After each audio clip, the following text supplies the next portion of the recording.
नमस्कार, जय हिंद दोस्तों। स्वागत है आपका हमारे YouTube चैनल GWA में। तो दोस्तों आशा करते हैं आप एकदम स्वस्थ होंगे, मस्त होंगे और अपनी क्लासेस अच्छे से ले रहे होंगे।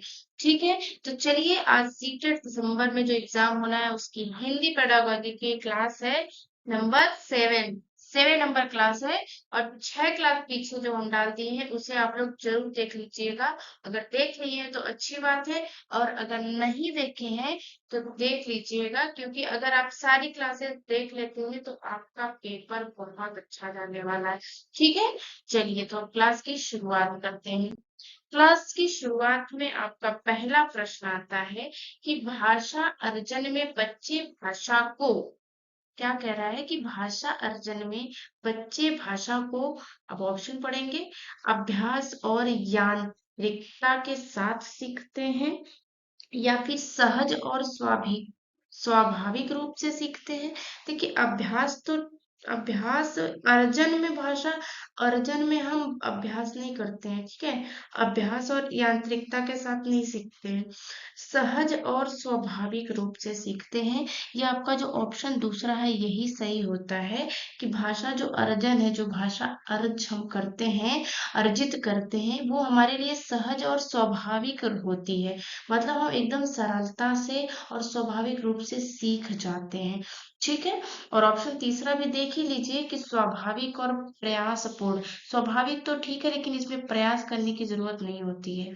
ठीक, अभ्यास करने की जरूरत नहीं होती है, ये भी आपको पता है। तो ऑप्शन आपका दूसरा सही हो जाता है। देखिए पीछे की क्लासेस अगर आप देख लिए हैं, अब अगर हम थोड़ा कम भी इसको एक्सप्लेन करेंगे तो आप जरूर समझ जाएंगे, क्योंकि पीछे हमने पूरा भर भर के एक्सप्लेन किया है। आप पूरी क्लासेस देखेंगे तो धीरे धीरे अपने अंदर आपके इम्प्रूवमेंट आ रहा है। तो अब जरूरी नहीं कि हर एक आपके क्वेश्चन को एक्सप्लेन किया जाए, हालांकि मैं करने की पूरी कोशिश करूंगी। ठीक है, तो चलते हैं अगले प्रश्न की तरफ। अगला प्रश्न है कि जो बच्चे विशेष रूप से पढ़ने में कठिनाई महसूस करते हैं। देखिए पीछे भी हमने बताया ही है इसके बारे में, वो ऑप्शन में आया था तो बताए थे हम कि जो बच्चे विशेष रूप से पढ़ने में, देखिए पढ़ने में अगर कठिनाई महसूस कर रहे हैं तो क्या हो जाएगा कि वह मंदबुद्धि होते हैं, डिस्ग्राफिया से ग्रस्त होते हैं, या फिर डिसलेक्सिया से ग्रस्त होते हैं, या फिर सीखने में अक्षम होते हैं। मतलब ये जो पढ़ने में जो कठिनाई आती है बच्चों को, वो डिसलेक्सिया से ग्रस्त होते हैं बच्चे। ठीक है, अगर यहीं पे हम डिस्ग्राफिया की बात करते हैं तो इसमें जिसमें जिस बच्चों को लिखने में अगर समस्या होती है तो वो क्या होता है, डिस्ग्राफिया से ग्रस्त होता है। तो अच्छे से आपको समझ में आ गया होगा। अब बात करेंगे अगले प्रश्न की। अगला प्रश्न है कि हिंदी भाषा शिक्षण के रूप में, शिक्षक के रूप में, ठीक है, क्या है प्रश्न कि हिंदी भाषा, ये शिक्षण नहीं होगा, ये आपका हिंदी भाषा शिक्षक के रूप में आप किस, आप सबसे अधिक महत्वपूर्ण मानते हैं। अब ऑप्शन पढ़ेंगे हम कि बच्चों की लेखन क्षमता का विकास करना। देखिए हिंदी भाषा, अगर भाषा के शिक्षक के रूप में आप सबसे ज्यादा महत्वपूर्ण किसे मानते हैं, ऑप्शन को एकदम ध्यान से देखिएगा। ठीक है, ऑप्शन को एकदम अच्छे से समझेंगे कि बच्चों की लेखन क्षमता का विकास करना, ये आपका नहीं सही होता है। बच्चों की विभिन्न संदर्भ में भाषा प्रयोग सिखाना, ये आपका सही होता है कि बच्चों को विभिन्न अलग अलग तरीके से भाषा प्रयोग कैसे करना है उसे आपको सिखाना रहेगा। तो ये आपका सही होता है। ठीक है, बच्चों का व्याकरण नियम, ये भी आपका नहीं होता है। मौखिक अभिव्यक्ति की क्षमता का विकास, देखिए मौखिक अभिव्यक्ति की क्षमता का विकास हम करेंगे, लेकिन इन दोनों में अगर हम देखेंगे तो ऑप्शन दूसरा क्या होता है कि बच्चों के लिए विभिन्न अलग अलग तरीके से भाषा प्रयोग को कैसे सिखाया जाए, इस बात पे ज्यादा हम लोग क्या देंगे, इम्पोर्टेंस देंगे। ठीक है, चलेंगे अब हम अगले प्रश्न की तरफ।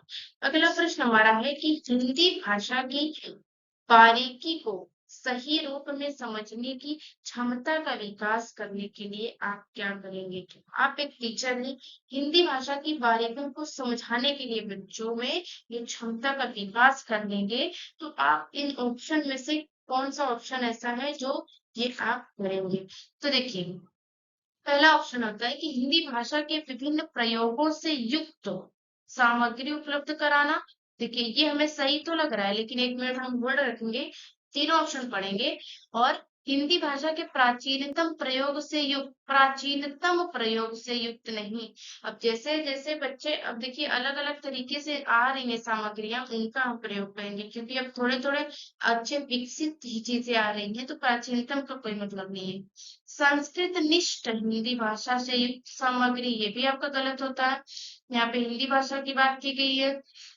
गूढ़ अर्थ वाली भाषा से युक्त सामग्री पढ़वाना, गूढ़ मतलब देखिए यहाँ पे किसी अर्थ वाली युक्त, गूढ़ अर्थ वाली या कठिन अर्थ वाली, सरल अर्थ वाली भाषा से युक्त सामग्री पढ़वाना, ये नहीं होगा आपका।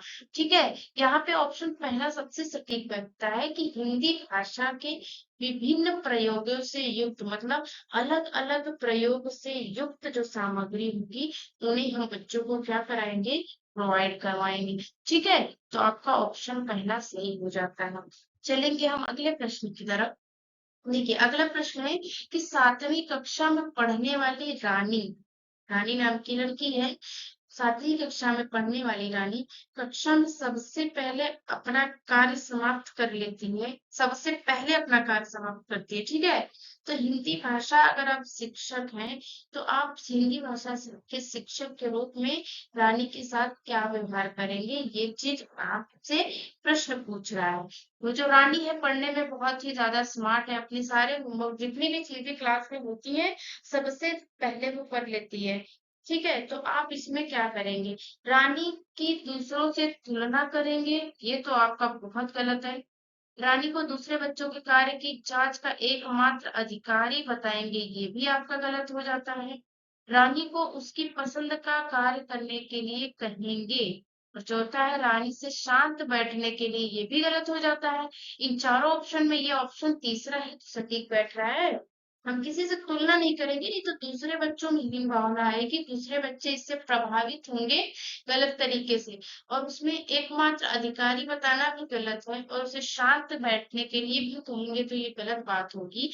लेकिन अगर ऑप्शन तीसरा, रानी को उसकी पसंद का कार्य करने के लिए अगर कहेंगे, तब अपना वो जो क्लास का वर्क दिया उसको करने के बाद कम से कम वो दूसरे काम में अपना बिजी है, उसमें अपनी चीजें कर रही है, तो ये आपका सही हो जाता है। लेकिन शांत बैठने के लिए कहेंगे तो ये गलत होता है। ठीक, चलेंगे अब अगले प्रश्न पे। अगला प्रश्न है कि उच्च प्राथमिक स्तर पर भाषा सीखने को प्रभावित करता है बच्चों द्वारा किया जाने वाला सुलेख, या फिर शिक्षक का भाषा शिक्षण संबंधी रवैया, या फिर शिक्षक द्वारा ली गई लिखित परीक्षा, या फिर भाषा संबंधी गृह कार्य। देखिए अगर भाषा सीखने को प्रभावित कौन कर सकता है, ये बात पूछ रहा है, तो सुलेख लिखना ये तो आपका प्रभावित नहीं करेगा, या फिर शिक्षक द्वारा ली गई परीक्षा भी प्रभावित नहीं करेगा, और संबंधी होमवर्क अगर दे रहे हैं तो वो उसे सीखने में कोई जो है कि हानि तो नहीं पहुंचाएगा। लेकिन अगर ये जो आपका दूसरा ऑप्शन है कि शिक्षक का भाषा शिक्षण संबंधी रवैया, देखिए अगर अच्छा रवैया है तब तो सही है। अब इनके रवैये पर ही डिपेंड है कि वो प्रभावित करेगा या नहीं करेगा। ठीक है, चारों ऑप्शन जब हम पढ़ते हैं तो हमारा दूसरा ऑप्शन एकदम सटीक बैठता है। ठीक है, चलेंगे हम अब अगले प्रश्न पे। अगला प्रश्न हमारा है कि उच्च प्राथमिक स्तर पर हिंदी भाषा शिक्षण के लिए क्या अपेक्षित नहीं है। उच्च प्राथमिक स्तर पर हिंदी भाषा शिक्षण के लिए क्या अपेक्षित नहीं है, तो पहला आपका होता है कि स्वाध्यायशीलता का विकास। स्वाध्यायशीलता का विकास मतलब वो अपने खुद से वो पढ़ने की उसके अंदर क्षमता हो, तो ये अपेक्षित नहीं करता है, ये ऑप्शन में नहीं आएगा। दूसरा है कि भाषा प्रयोग की क्षमता का विकास, देखिए ये भी अच्छा है, ये अपने से पढ़ने की विकास कर रहा है, ये भी सही है। चिंतनशीलता का विकास, ये भी सही है। ठीक है, उसके बाद आपका है सुनकर शब्दशः दोहराने की क्षमता का विकास, ये आपका बहुत ज्यादा आपके लिए नहीं सही होता है। ठीक है, क्या है, हिंदी भाषा शिक्षण के लिए क्या अपेक्षित नहीं है? तो यही आपका ऑप्शन चौथा सही हो जाता है। ठीक है, चलेंगे हम अगले प्रश्न पे कि उच्च प्राथमिक स्तर पर हिंदी भाषा शिक्षण में सर्वोपरि महत्वपूर्ण सामग्री है। सबसे महत्वपूर्ण सामग्री इसमें कौन सी हो जाएगी? अभ्यास पत्रक, अभ्यास पुस्तिका, बाल साहित्य या फिर पाठ्य पुस्तक। देखिए, अगर बच्चा उच्च प्राथमिक स्तर पर पहुंच गया है तो हिंदी भाषा शिक्षण के लिए उसे बाल साहित्य की सबसे ज्यादा महत्वपूर्ण सामग्री है, बाल साहित्य। ठीक है, चलिए अब हम आएंगे अगले प्रश्न में। अगला प्रश्न हमारा है कि उच्च प्राथमिक स्तर पर बहुभाषिक बच्चों में बच्चों की भाषाएं, मतलब अगर उच्च प्राथमिक स्तर के जो बच्चे हैं उनकी क्लास, ठीक है, बहुभाषिक बच्चे हैं, तो उसमें बच्चों की भाषाएं मतलब कि अब अलग अलग भाषाओं के बच्चे हैं तो उससे दूसरे बच्चे पे क्या प्रभाव पड़ेगा, ये चीज आपसे पूछना चाह रहा है। ठीक है, तो ऑप्शन पढ़ेंगे कि एक संसाधन है या फिर एक कठिन समस्या है, कठिन समस्या तो नहीं है, एक पहेली भी नहीं है और जटिल चुनौती भी नहीं है। ये क्या हो जाता है कि बहुभाषिकता एक संसाधन है। बहुभाषिकता एक क्या हो जाएगी? संसाधन है। देखिए, अलग अलग भाषाओं से बच्चे हैं तो वो एक दूसरे से बातें करेंगे तो उन्हें क्या मिलेगा? अलग अलग भाषा सीखने का मौका मिलेगा। तो ये बहुभाषिक बच्चे, बच्चों की भाषाएं ये एक संसाधन के रूप में है। ठीक है, चलिए अब बात करेंगे अगले प्रश्न को। अगला प्रश्न है कि उच्च प्राथमिक स्तर पर हिंदी भाषा की समावेशी कक्षा का स्वरूप निर्धारित करने में सर्वाधिक महत्वपूर्ण क्या होता है? तो सबसे ज्यादा महत्वपूर्ण क्या होता है? अभ्यास कार्य। यहाँ पे देखिए, उच्च प्राथमिक स्तर पर हिंदी भाषा समावेशी कक्षा का स्वरूप निर्धारित करने में, समावेशी कक्षा बोल रहा है कि समावेशी कक्षा, हिंदी भाषा की समावेशी कक्षा का स्वरूप निर्धारित करने के लिए सबसे महत्वपूर्ण क्या है? तो अभ्यास कार्य, आकलन, पाठ्यपुस्तक, शिक्षण प्रक्रिया। बिल्कुल ये हिंदी भाषा की समावेशी कक्षा का स्वरूप निर्धारित करने के लिए सबसे महत्वपूर्ण क्या है? शिक्षण प्रक्रिया सबसे महत्वपूर्ण। ठीक है, इसमें सबसे महत्वपूर्ण क्या हो जाता है आपका? शिक्षण प्रक्रिया आपका एकदम सही हो जाता है। ठीक है, अगले प्रश्न है उच्च प्राथमिक स्तर पर बच्चों की मौखिक अभिव्यक्ति का सतत आकलन करने के लिए सर्वाधिक उचित तरीका क्या है? सर्वाधिक उचित तरीका परिचर्चा करना, प्रतिक्रिया व्यक्त करना, प्रश्न पूछना या फिर ये सभी। तो देखिए, अगर हम बात करें परिचर्चा करने से मौखिक अभिव्यक्ति का आकलन होगा और प्रतिक्रिया व्यक्त करना मतलब ये भी सही होता है। कैसे? हम कुछ बोलते हैं तो उसका तुरंत वो प्रतिक्रिया व्यक्त करता है बच्चा, तो ये भी आपका सही होता है। प्रश्न पूछने पर भी बच्चे की मौखिक अभिव्यक्ति होगी बहुत अच्छे से, तो ऑप्शन चौथा आपका सही होता है। सभी यह सभी आपका एकदम सही हो जाता है। चलिए, अगला प्रश्न है कि भाषा सीखने में सामाजिक अंतर क्रिया का महत्वपूर्ण स्थान है। क्या है? भाषा सीखने में सामाजिक, ये अंतः क्रिया है। ठीक है, ये क्या है? अंतः क्रिया है, मिसप्रिंट है थोड़ा सा, उसे समझेंगे।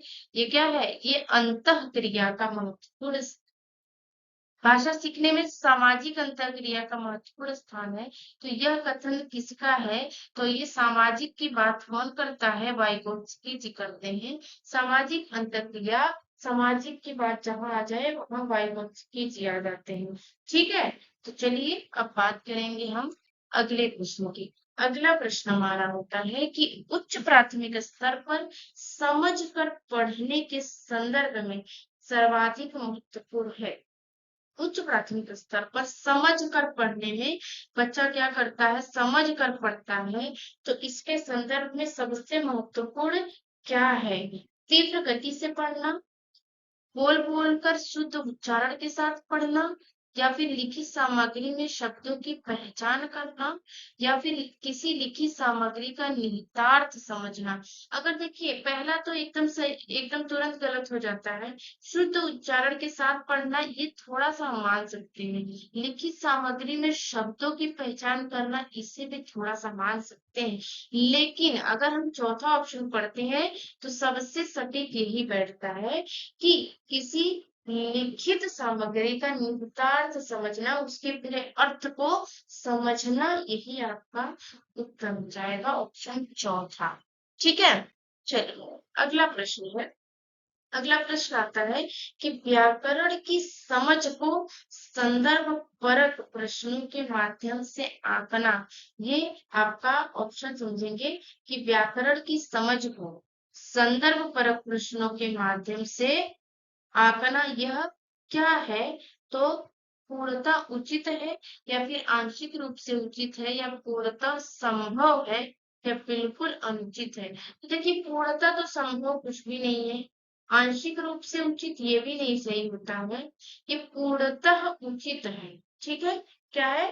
पूर्णतः उचित है, यही आपका सही होता है कि व्याकरण की समझ को संदर्भ परक प्रश्नों के माध्यम से सीखना, ये आपका पूर्णतः उचित होता है, यही सही होगा। ठीक है, तो अब पढ़ेंगे अगला प्रश्न। अगला प्रश्न हमारा आता है कि उच्च प्राथमिक स्तर पर बच्चों की हिंदी भाषा की क्षमता के आकलन में प्रकार्य परक पक्ष पर बल देने का आशय है। इसका क्या होगा आपका कि भाषा प्रयोग पर बल देना, भाषा के कार्यों को बढ़ावा देना, या फिर भाषा प्रयोग का पक्ष बताना, या फिर भाषा के कार्यों की सूची बनाना। इनमें ऑप्शन आपका कौन सा सही होता है? तो ऑप्शन आपका होता है कि भाषा प्रयोग पर बल देना, यही आपका एकदम सही हो जाता है। तो दोस्तों आपकी क्लास होती है यहाँ पर समाप्त, और आशा करते हैं आपको ये क्लास अच्छी लगी होगी। क्लास अगर अच्छी लगी है तो क्लास को लाइक करिएगा, दोस्तों में शेयर करिएगा। ठीक है, चैनल पर पहली बार आए हो तो सब्सक्राइब जरूर करिएगा। ठीक है, मिलते हैं आपसे अगली कक्षा में, तब तक के लिए शुक्रिया।